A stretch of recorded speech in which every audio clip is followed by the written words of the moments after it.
பன்னீரில் நீராடி சம்பங்கி பூச்சூடி நின்றாரே சண்முகன் சந்தனம் பூசி. ஓம் சரவண குஹ சரவண ஓம் சரவண குஹ சரவண.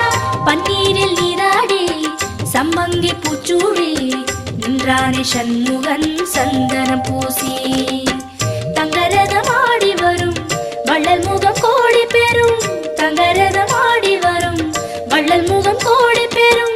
வள்ளல் கரத்தாலே வாழ்வு வரும். குஹன் என்றாலே சுகம் என்றாகும்.